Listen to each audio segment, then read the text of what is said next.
Today on Investigate TV Plus, it's a complex and often emotional struggle playing out on streets across America. Before I got in this unit, I would have told you, oh, human trafficking is not that big a deal in Portland. Yeah. And it's the furthest thing from the truth. Law enforcement in one city changed their approach case by case and found it could be the key to saving lives. I want them to believe in themselves and believe in their future. Then, in a world where careers can end in a single moment, one jockey refuses to be sidelined. It's a profession that attracts adrenaline junkies, and it's just a necessary evil to be able to do this. And proves true champions aren't defined by how they fall, but how they ride once again. Plus, turning a school bus into a scented solution. I just knew it was a game changer. Meet the man bringing clean clothes to people in need. Best job I've ever had. I don't make a penny out of it. In-depth stories that inform and inspire. You're watching Investigate TV Plus. Selling freedom for profit, human trafficking is a multi-billion-dollar criminal industry that denies human rights to millions of people around the world. I'm Tisha Powell. And I'm Lee Zurich. The crime is often hidden from public view and tough for law enforcement to find. In 2023, the National Human Trafficking Hotline identified nearly 10,000 cases of human trafficking involving nearly 17,000 victims, and a majority of the cases involved sex trafficking. To prevent this specific form of human trafficking, officials in Portland, Oregon say they have shifted their mindset from prosecuting sex workers to supporting survivors. Investigative reporter Ezra Kaplan takes an in-depth look at how the approach works. Driving along 82nd Avenue in Northeast Portland, the city's vices are on full display. Alongside the dispensaries, liquor stores, and adult video shops, sex workers walk the streets, waving to cars, making clear what is for sale. It's a place in the city where everyone knows that you can go to find women who are out walking. Like I said, either being compelled to do it or maybe doing it on their own. Sergeant Christy Butcher leads the human trafficking unit with the Portland Police Bureau. Her team of plainclothed officers in unmarked cars focus much of their work on this small part of the city. I've been a police officer now for 20 years. Before I got in this unit, I would have told you, oh, human trafficking is not that big a deal in Portland. Yeah. And it's the furthest thing from the truth. On a regular basis, the unit is joined by patrol officers as well as liaisons from the FBI and the district attorney's office to conduct enforcement missions. How likely is it that there's also a human trafficker within eyesight? In our experience, we think it's pretty likely. Keep your head on a swivel. This dangerous area, super dangerous game. She says over the past 2 decades, their approach to each case has changed. I remember as a young officer being a decoy on the street, and arresting buyers. But then I remember, arresting women for the crime of prostitution on a regular basis as well. I think we've come a long way. Instead of being arrested, the women are treated as victims of human trafficking. I would like to keep her out of a holding cell if possible. Her officers work with victim advocates to provide services and a path out of the trafficking life. If you guys need help with an advocate, I'm happy to page one out, so just let me know. Robin Miller is one of those advocates, using her own life experience to relate to victims. As I have a lived experience, I can just meet them immediately where they're at, and they know it because if I come out on the corner and say, I used to be on this corner, it's like watching something fall off of the person. And then it's not that they necessarily trust me in the immediate, but there's an understanding. And I would say even a respect. 30 years ago, she walked the streets of 82nd Avenue, working as a prostitute. I had a pimp. I met him at a club. I left with him one night in a blackout, woke up in Tacoma, and then the next day I was in San Francisco on the street, and that lasted for 6 years. I went to jail a lot in a lot of those places, and it is part of my story, but I recognize that it doesn't and shouldn't be part of anybody's story. It's a philosophy shared by the Portland Police and Multnomah County Prosecutor's Office. Victims get support while buyers and traffickers go to jail. Officers and prosecutors can attempt to track them down by circling the block or talking with women known to be sex workers. But building a case against buyers and traffickers can be difficult. These cases are super difficult to prove. One of the challenges all prosecutors face, but it becomes very apparent in trafficking cases, is in order to bring a case, witnesses have to testify. Senior Deputy District Attorney J.R. Ujafusa leads the human trafficking team for the county's district attorney. He says the women caught in the middle are rarely ready to trust the police or prosecutors who are trying to get them out. And in many cases, victims believe that it's their fault or it's their idea because they've been manipulated and controlled to believe that it was their idea, even though a third party, is taking advantage of them. But he says these cases can progress at whatever speed the victims are comfortable with. There have been cases that I get called in the middle of the night and it's a young victim in a hotel room who's wanting to talk and wanting to cooperate, and that grand jury can happen the next day. And there have been cases that we've indicted that it's 16 years later. He also knows that testifying means having to relive the most terrible parts of a survivor's life. There is an argument to say that getting someone onto the witness stand is re-traumatizing them. What I will say, though, is from my over 10 years of experience working with victims, for some victims, it's closure. It's a way for them to tell their story, and it's a way for prosecutors, juries, judges to reaffirm that what happened to them is not okay. Advocates say it often takes many interactions before a victim is ready to accept help. But when they are, there's an entire support system. Minimally, like a victim's advocate, a mental health support, the medical aspect, which may involve drug and alcohol support, and then schooling and like all the other things that come next when you start to look at actually not just surviving, but trying to thrive. Esther Nelson Garrett founded the nonprofit Safety Compass, which specializes in providing services for sexually exploited people under the age of 25. So we're bringing them into our office here anytime, 24 hours a day. We'll open it up. We've got a clothing closet where we've got clothing of all different sizes. It may seem like a small gesture, providing basic life necessities, but she says it goes a long way in building trust. So it's nice to be able to give them something that's theirs in exchange for nothing. The nonprofit also has a safe house for survivors. So we've taken a lot of steps to sort of protect that space. It's centrally located in the region that we serve, but we don't give people any more information than that because sometimes their traffickers are trying to find them. And the danger is real. According to research from the United Nations, the likelihood a female sex worker in the U.S. will become a victim of homicide is 18 times higher than women who do not engage in sex work. Sex trade is inherently violent and deadly. This is not fun. Miller knows that she can't save everyone she meets. She says that's the hardest part of the job. But what she can do is be there to help these women with long-term recovery. I just want them to know that they're seen and they're loved and that they're valued and they're valuable. I want them out. I don't want anybody out on the street. I want them to believe in themselves and believe in their future, believe there is a future. The district attorney's office told us while it's incredibly difficult to prosecute a case without a victim testifying, it's not impossible. Prosecutors say cell phones can be crucial for gathering evidence. If you or someone you know needs help, you can call the Human Trafficking Hotline at 888-373-7888. Still to come, a dangerous fall almost took a jockey's life and kept him off the track for months. You get paid for what you do, but you pay for what you do. We get a behind-the-scenes look at his ride to recovery.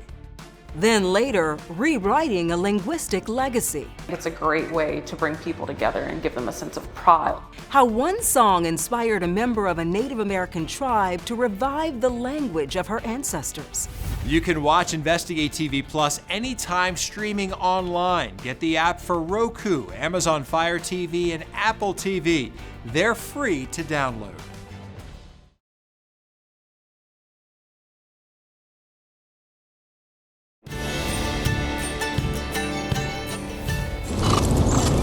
Oftentimes, they're only protected by a helmet and safety vest on top of a 1,000-pound animal racing at speeds around 40 miles an hour.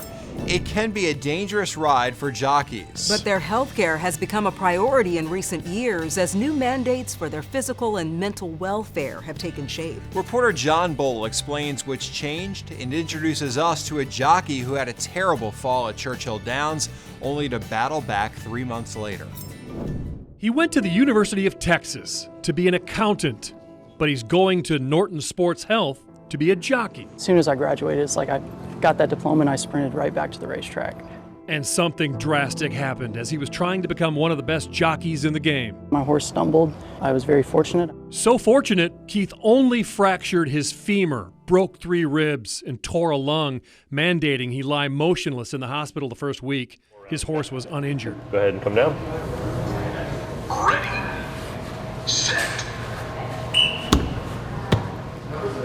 Little pushes. According to the Jockeys Guild, race riders suffer 2,500 injuries a year, and the average jockey gets sidelined by injuries 3 times per year.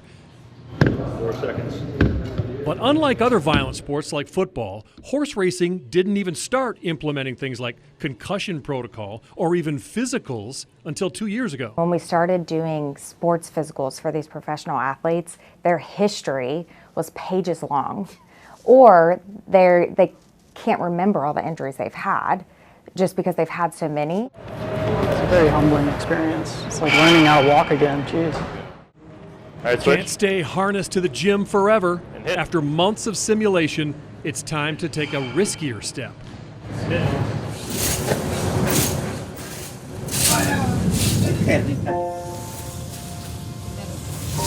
Every morning at 5 a.m., the Steve Asmussen barn has a parade.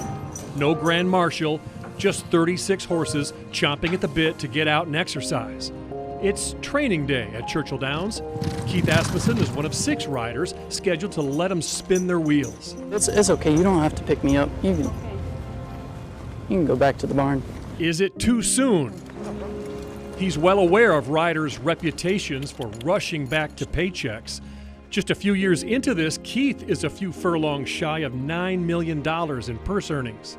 You get paid for what you do, but you pay for what you do. It's not necessary. Like, there are consequences to rushing back injuries, and that is, there's a very strong propensity to do that. Isn't that hooked to bust your femur? It's a major bone. Yes, it hurts, but I think the thing that hurts the most about getting hurt as a race rider is just the loss of momentum of success.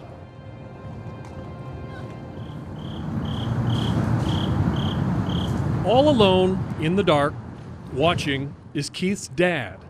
Stopwatch in hand. It's time. Keith was riding his dad's horse when he went down. What kind of thoughts go through your head at a time like this for him? I'm just happy to see him back doing what he loves to do. What thoughts are still lingering in your head that you worry about? I don't. I don't think I expect things to work out. Always have and always will. Horse after horse, the workouts are working out just fine on the same track where 3 months earlier he was a broken, mangled mess. But the joy on his face is rising faster than the backside sunrise. Feeling great. I couldn't be more excited with how. What does feeling great mean? Like, do you have a hitch in your stride? Or no hitch in my stride. No the mobility pain? is very, very Anything close you to where it can't was. do? No, I don't feel anything I can't do. Moments later, his mending femur, ribs, and lung are piloting another thoroughbred, thoroughly focused on race day. It's a profession that attracts adrenaline junkies, and it's just a necessary evil to be able to do this. And it's so fun, it's so rewarding, it's incredibly challenging. It checks all the boxes, and a lot of the people like myself will do whatever it takes to be able to keep doing it. Keith made his comeback from injury in September of 2024 on a horse named Payne, spelled P-A-Y-N-E. He finished 5th. Still ahead, compassion meets creativity as college students transform a school bus into a mobile laundromat. But first, a language silenced for a century whispers back to life through an old cassette tape. They didn't have the specifics of what they were singing. They just remembered these things from their own childhoods and their own lives. Meet the descendants of a Native American tribe refusing to let their culture disappear.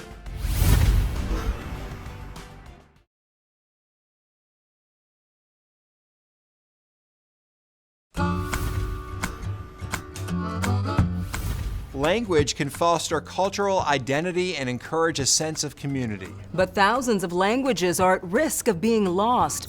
According to the United Nations, by the end of the century, half of today's spoken languages will be extinct or seriously endangered. To save his native language from that fate, a member of the Coushatta tribe in Louisiana created change at one of the country's most prestigious universities. Native kids that go to Harvard College can learn their own language for credit and not have to learn a European language or other language instead. Eli Langley learned Quashati from his family. He proved he could speak, write, and translate the native language of his ancestors at Harvard. He fought for several years until the university allowed him to use that knowledge to fulfill a requirement for graduation. It was the first time in Harvard's 400-year history a Native American tribal language was recognized for credit. At what point are we going to say a language is a language? Just 3 hours southeast of the Coushatta Reservation, there's an effort to reclaim the native language of another Louisiana tribe, the Houma. But instead of keeping the language alive, these descendants are trying to revive it because tribal members stopped speaking Uma a few generations ago. Reporter Dave McNamara explains how a song inspired a new generation of speakers. When the first Europeans arrived in Louisiana, the Houma tribe lived closer to Baton Rouge. Or the reason Baton Rouge is called Baton Rouge, that red stick was our red stick. It denoted where our lands ended and the Bayou Gula began. But the Houma gradually moved to the bayou parishes of southeastern Louisiana. They were fishermen and trappers who began speaking Cajun French and dropped their native language. The Houma language in and of itself had been dormant, so not really used or known, or there were no native speakers of it for roughly a century when we started this project. Colleen Billiot is a member of the Houma tribe. She co-founded the Houma Language Project, which is trying to revive the Houma's native language called Uma. It all started with a cassette tape of her great-grandmother and another woman singing this song.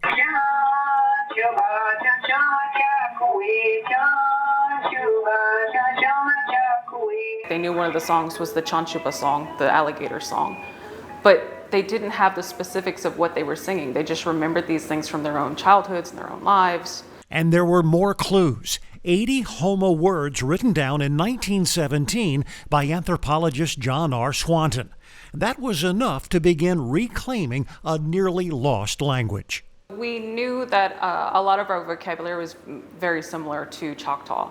And so when we didn't have a word, we would look at Choctaw, but we would transcribe it into our alphabet. Researchers have created an Uma alphabet. There is now a dictionary of more than 3,000 Uma words. Talk about Nita, which is bear, and Suba, which is horse, and, familial relationship terms. I told you Queenie is like mama, but Fufu is papa.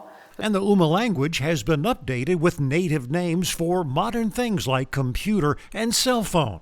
And short lessons are available online. Our first word today is sante.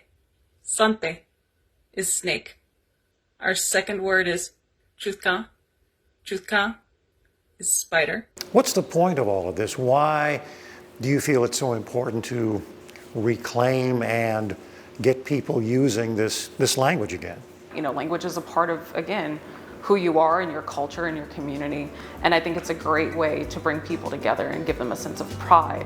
Reclaiming the language of the Houma is likely to be a generations-long effort, but one that can connect people to their past and enhance the future of a native culture. Coming up, laundry becomes a lifeline, giving people living on the streets a second chance. They're not judged by the perception of how they look. How a bus filled with washing machines is helping to break cycles of hardship.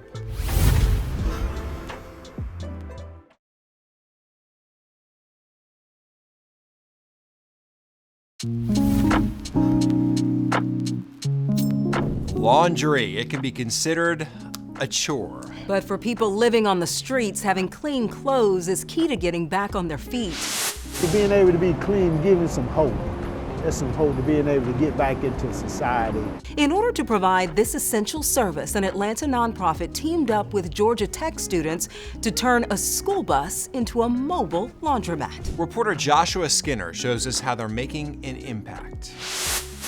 You know, most of us take laundry for granted, but machines like these are not always accessible. So why not take the machines to the people? When it comes to laundry, Nicky Crawford is a busy man. I gotta change the water supply to the direct. You'll find him at Grady Memorial Hospital every Tuesday and Thursday. I haven't not one day gotten up and gone, I don't feel like going down there. That's because he serves these people using this. The school bus that's been turned into a laundry station that has 7 washers and 7 dryers on it. Anushka Vaidya is part of the Georgia Tech design team that set this whole thing up. Like the electrical components and the water, how much space that people need to move around, how many people you want to cater to when the bus is running. Crawford's nonprofit, Flowing with Blessings, had already served food and offered showers for the unhoused. The next step was laundry. I just knew it was a game changer. Crawford drew upon his own experiences growing up in a family that worked hard to get by. They're not judged by the perception of how they look. Flowing with Blessings does laundry for about 30 people, and the bus, bought from Montgomery County southeast of Macon, is still tinkering with keeping the lights and power consistent. Let me look at a second back here and see something. So while the fit is tight, I don't know how we can play limbo here. and there's always something to work on, the pump is cut off. It's Crawford's next plan to bringing scented solutions to those who need them. But this was the right thing. Best job I've ever had. I don't make a penny out of it. According to Georgia Tech, Flowing with Blessings helps about 60 people each day. What a nice program. Yeah. You know, and as we said at the beginning, some people see it as a chore, but it really is a necessity that a lot of us take for granted that you need. I'm one who considers it a chore, but I think I kind of have a different outlook on it now after seeing that story too. Absolutely. Yeah. Well, that's it for us on Investigate TV Plus. I'm Tisha Powell. And I'm Lee Zurich. Thanks for watching.